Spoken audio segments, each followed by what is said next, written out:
Thank you very much.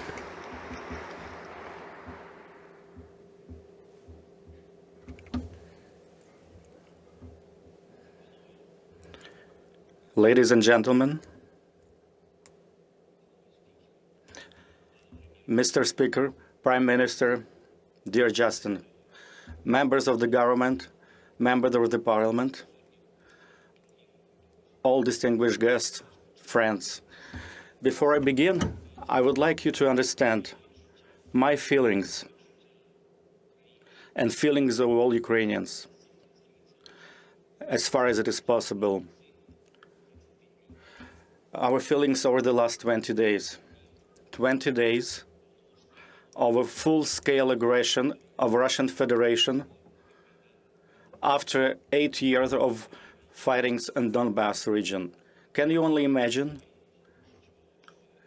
Imagine that on 4 a.m., each of you start hearing bomb explosions, severe explosion. Justin, can you imagine hearing your children hear all these severe explosions, bombing of airport, bombing of Ottawa airport, tens of other cities of your wonderful country. Can you imagine that?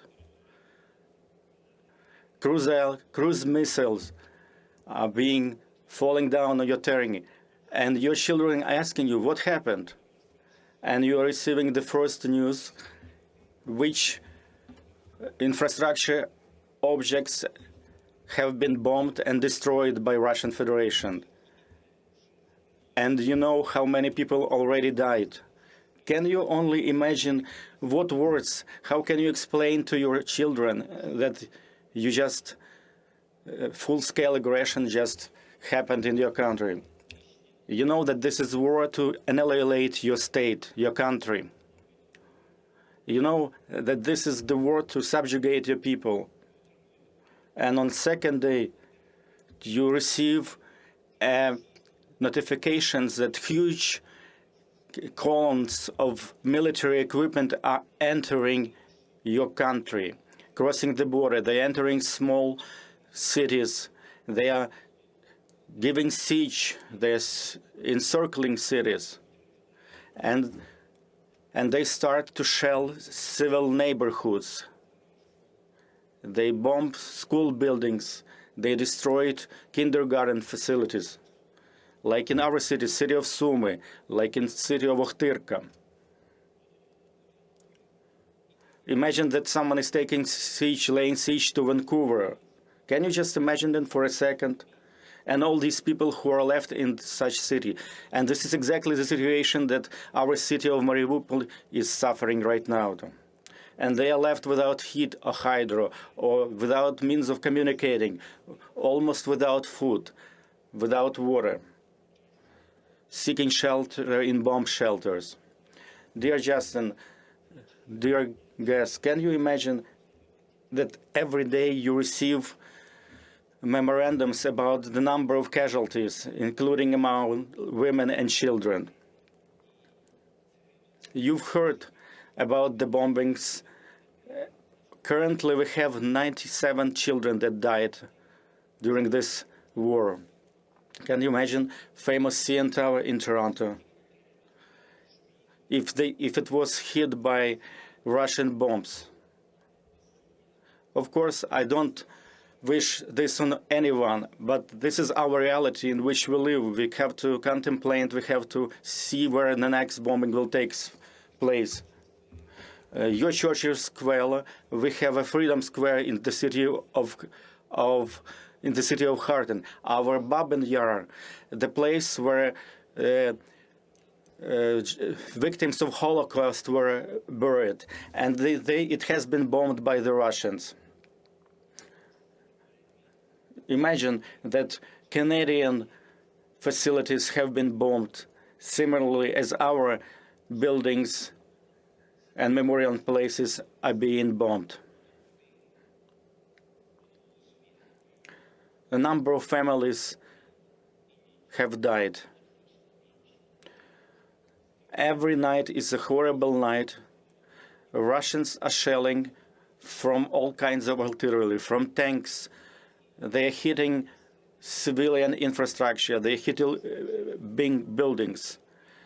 Can you imagine that there is a fire starting at a nuclear power plant? And that's exactly what happened in our country. Each city that they are marching through, they're taking down Ukrainian flags. Can you imagine someone taking down your Canadian flags in Montreal and other Canadian cities? I know that you all support Ukraine. We've been friends with you, Justin, but also I would like you to understand, and I would like you to feel this, what we feel every day. We want to live, and we want to be victorious. We want to prevail for the sake of life. Can you imagine when you call your friends, your friendly nation, and you ask, please close the sky,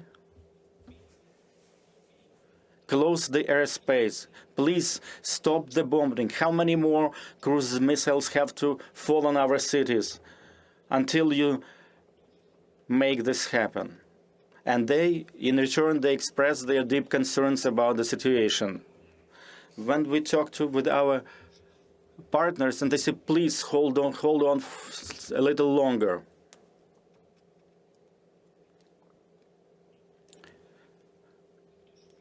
Some people are talking about trying to avoid the escalation. And at the same time, in response to our aspiration to become members of NATO, we also do not hear a clear answer. Sometimes we don't see obvious things. It's a dire straits, but it also allowed us to see who our real friends are over the last 20 days, and as well 8 previous years. I'm sure that you've been able to see clearly what's going on, and I'm addressing all of you. Canada has always been steadfast in their support. You've been a reliable partner to Ukraine and Ukrainians, and I'm sure this will continue. You've offered your help, your assistance at our earliest request. You supply us with the military assistance, with humanitarian assistance. You've imposed serious sanctions. At the same time, we see that, unfortunately, they did not bring the end to the war. You can see that our cities like Kharkiv, Mariupol, and many other cities are not protected just like your cities are protected. Edmonton, Vancouver. You can see that Kyiv is being shelled and bombed. Ivano-Frankivsk. It used to be, we were a very peaceful country, peaceful cities, but now they're being constantly bombarded. Basically, what I'm trying to say that you all need to do more to stop Russia, to protect Ukraine, and by doing that, to protect Europe from Russian threat. They're destroying everything: memorial complexes, schools, hospitals, housing complex. They already killed 97 Ukrainian children. We are not asking for much. We're asking for justice, for real support, which will help us to prevail, to defend, to save life all of the world.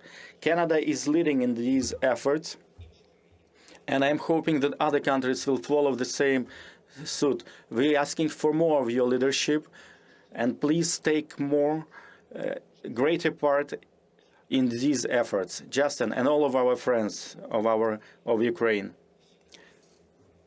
all friends of the truth.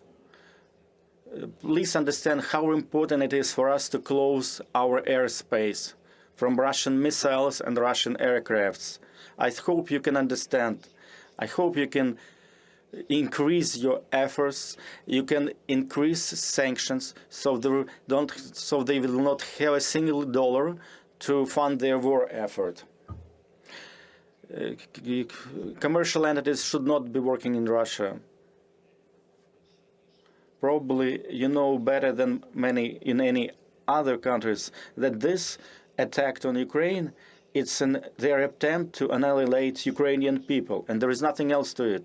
This is their main objective. It's actually the war against Ukrainian people. And it's an attempt to destroy everything that we as Ukrainians do. It's an attempt to destroy our future, to destroy our nation, our character. You Canadians, you know very well all this. That's why I'm asking you, please do not stop in your efforts. Please expand your efforts to bring back peace in our peaceful country. I believe, and I know that you can do it. And we are part of the anti-war coalition, and jointly I'm sure that we'll achieve results. I would like to also ask our Ukrainian diaspora in Canada. This is a historical moment, and we need your support, your practical support. And we hope that with your practical steps, you will show that you are part of the modern Ukrainian history. Please remember, this is a practical, modern-day history of Ukraine. We want to live. We want to have peace. I'm grateful to every one of you in the Parliament of Canada who is present there, to every Canadian citizen.